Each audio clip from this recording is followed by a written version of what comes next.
Halo sahabat hipnoterapi, pada kesempatan ini saya akan menjelaskan tentang apa itu pikiran sadar dan apa itu pikiran bawah sadar. Nah, sekarang saya akan menerangkan mengenai alam sadar dulu. Alam sadar ini adalah pikiran di mana kita dapat berhubungan keluar. Itu alam sadar. Apapun yang kita lakukan itu kita menyadarinya. Kita makan, kita minum, semua kita sadar pada saat itu. Ternyata alam sadar kita itu hanya mendominasi kita itu 12%. Sisanya 88% itu didominasi oleh alam bawah sadar. Nah, dari sini kita dapat lihat kalau dibenturkan alam sadar dengan alam bawah sadar, mana lebih kuat? Ya jelas pasti alam bawah sadar lebih kuat karena dominasinya adalah 88%, sedangkan alam sadar hanya 12%. Nah, kita lihat semua di dalam tubuh kita seperti detak jantung, aliran darah dan sebagainya, itu semua tidak kita sadari. Karena itu semua adalah kerja pikiran bawah sadar. Maka dari sini kita lihat bahwa kita detak jantung tidak perlu kita kendalikan, aliran darah dan semua proses yang ada di dalam perut ini yang tidak kita sadari secara langsung, itu semua dikendalikan oleh alam bawah sadar. Saya mengenal tentang bawah sadar ini di tahun 1995. Pada saat itu saya berada di Palembang, saya dipinjamkan sebuah buku yang berisi tentang alam bawah sadar. Jadi pada kesempatan itu saya membaca buku tersebut. Ternyata perumpamaan dari alam bawah sadar itu diumpamakan sebuah komputer. Komputer itu juga meniru seperti batin manusia. Contoh seperti itu. Misalnya begini. Sebuah komputer dia mempunyai monitor dan ada namanya hard disk. Hard disk itu adalah untuk menyimpan semua file atau dalam alam bawah sadar kita ini adalah menyimpan semua memori. Artinya semua dari monitor, dari keyboard yang kita masukkan itu semuanya melalui monitor kemudian disimpan ke dalam hard disk. Demikian juga manusia. Jadi manusia keyboardnya adalah panca indera. Jadi panca indera ini merupakan keyboard untuk memasukkan semua data dan melalui alam sadar kita dan disimpan dengan sangat baik di dalam memorinya adalah alam bawah sadar. Sebuah komputer, semua yang disimpan ke dalamnya tidak semuanya harus melalui monitor atau dilihat di dalam monitor. Ada program-program yang berjalan di belakangnya. Begitu juga dengan manusia. Manusia juga semua yang dimasukkan ke dalam memori alam bawah sadar itu tidak harus melalui pikiran sadar. Kemudian semua informasi yang kita lihat yang timbulnya kesan-kesan batin, kesan-kesan pikiran yang berkesan itu semua juga disimpan dengan baik di alam bawah sadar. Contohnya kalau kita misalnya ketemu dengan pacar kita atau orang yang kita cintai, itu kesannya itu akan sangat kuat dan itu tersimpan di alam bawah sadar. Tapi karena kesannya kuat, kita bisa mengingat dalam waktu yang sangat lama. Tapi di alam bawah sadar itu tidak pernah lupa. Dia akan selalu ingat dan tersimpan sangat baik di dalam. Jadi alam bawah sadar di manusia itu seperti hard disk, menyimpan semua memori dan ini tidak ada batasnya. Sekarang kita mengenal hard disk ada yang sekian tera, 2 tera, mungkin sekarang sudah 5 sampai 6 tera misalnya begitu. Tapi alam bawah sadar kita itu tidak mempunyai limit. Dia akan menyimpan semua memori kita dengan sangat baik di dalam. Contohnya kita begini, ketika kita pergi ke suatu daerah, pikiran sadar kita sangat terbatas untuk mendetek segala sesuatu. Apa yang kita lihat itulah yang timbul di dalam kesan batin kita. Apa yang kita lihat. Tetapi alam bawah sadar kita, dia sudah merekam semua yang ada di dalam ini. Kenapa dapat saya katakan demikian?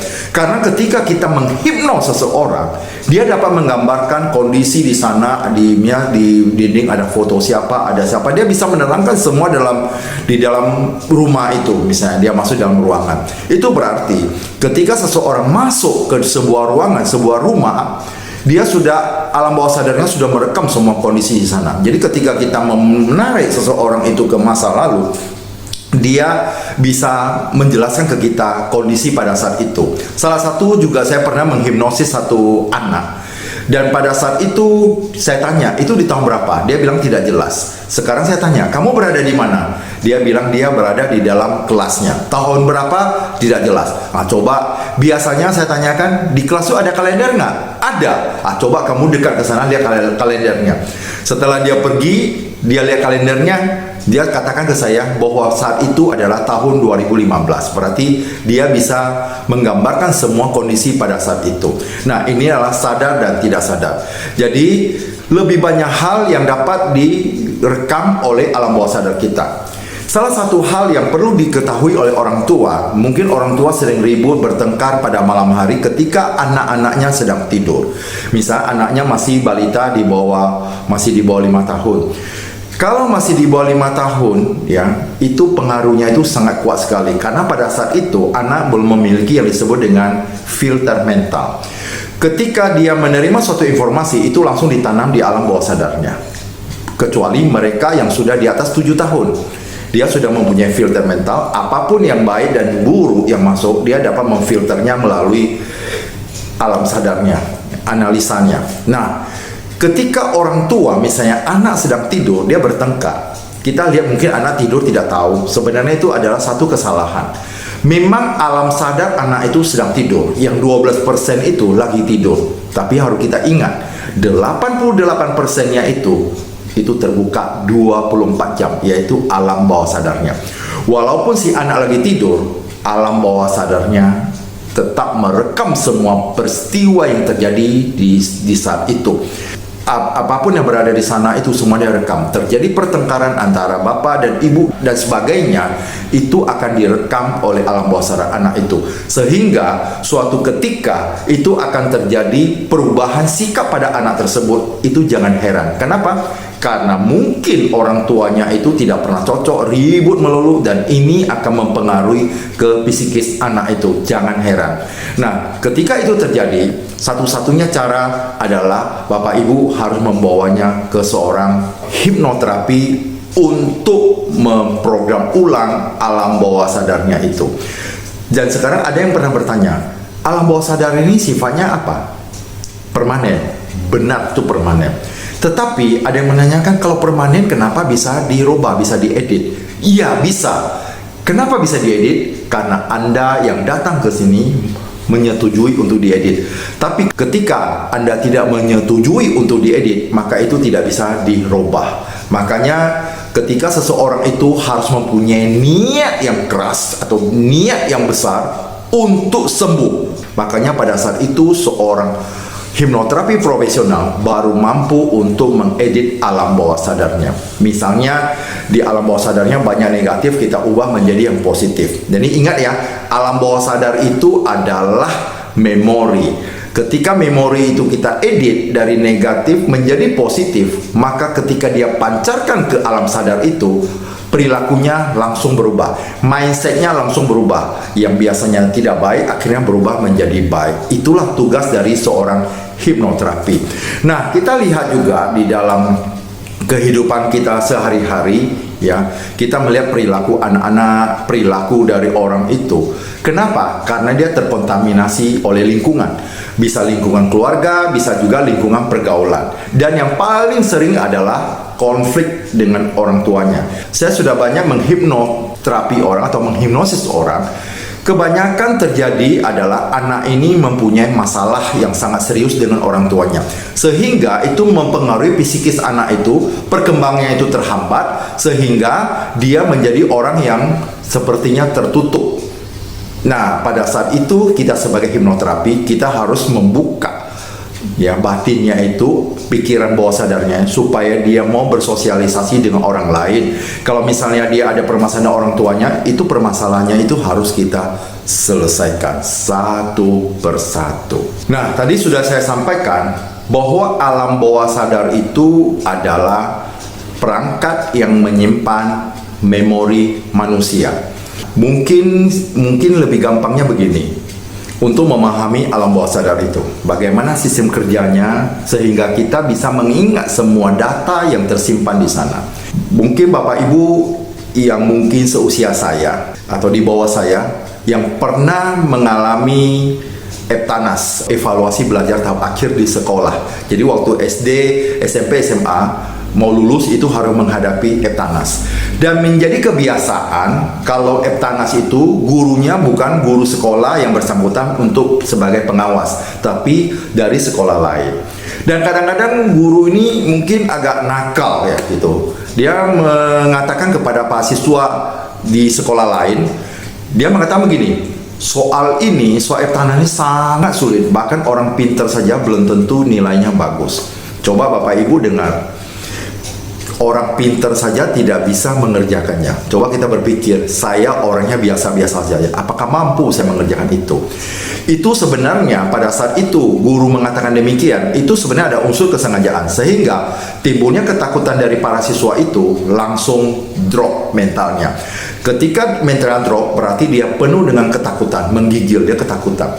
Ketika dia terjadi ketakutan, memori di alam bawah sadarnya itu terputus dengan alam sadar, sehingga alam bawah sadar ini, semua yang telah kita pelajari di dalam alam bawah sadar itu tidak mempunyai kemampuan untuk mengirim sinyal data ke alam sadar. Dan pada saat itu, karena tidak mampu mengirim data, sinyalnya terputus, maka kita lupa semua apa yang telah kita pelajari. Pernah kita mengalami demikian? Pasti kita semua pernah mengalami itu. Tetapi setelah kita tenang, kadang-kadang yang paling sialnya mungkin waktu habis kita kumpul Eptanas kita, sampailah di luar, kita dulu termenung diam-diam, ternyata kita baru mengingat semua apa yang telah kita pelajari. Karena apa? Karena pada saat itu pikiran bawah sadar maupun pikiran sadar Anda sudah tenang dan sinyalnya itu tersambung kembali, sehingga apa yang telah Anda pelajari pada malam hari ya, satu hari sebelum ujian itu semua keluar dan kita ingat semua. Baru kita menyesali diri, kenapa saya tidak bisa mengerjakannya, karena saya sudah belajar keras pada malam harinya. Nah, inilah cara kerja dari alam bawah sadar tersebut. Inilah saya sampaikan kepada Bapak Ibu bahwa alam bawah sadar ini begitu pentingnya, dan biasanya orang menganggap sangat remeh. Karena alam bawah sadarnya itu kalau berisi banyak sampah atau banyak pengalaman-pengalaman yang sifatnya negatif, atau dia dibully, atau pernah peristiwa-peristiwa yang bisa merusak mental dia, itu pernah dia alami, maka perilaku mindsetnya pasti mulai berubah. Karena untuk perubahan itu, dia mungkin kurang pergaulan, bisa jadi menjadi tertutup, kurang pergaulan dan sebagainya, tertutup dengan orang tuanya, tidak mau komunikasi dengan orang tuanya. Itu mindset, pola pikir dan perilakunya perlahan-lahan mulai berubah. Maka orang tua juga harus selalu memperhatikan perkembangan mental atau psikis anak-anaknya. Jangan sampai mereka di sekolah diperlakukan dengan tidak baik oleh mungkin guru ya, ada oknum guru maupun teman-temannya, dibully ada sebagainya, karena ada faktor-faktor lain sehingga anak itu menjadi berubah secara psikis ya, secara pola pikir maupun perilakunya. Ini harus diperhatikan oleh orang tuanya. Nah, saya seorang hipnoterapi, ada berapa orang tua yang datang ke saya, dan saya juga yang saya terapi itu rata-rata anak SMP ada, dan juga ada yang perguruan tinggi.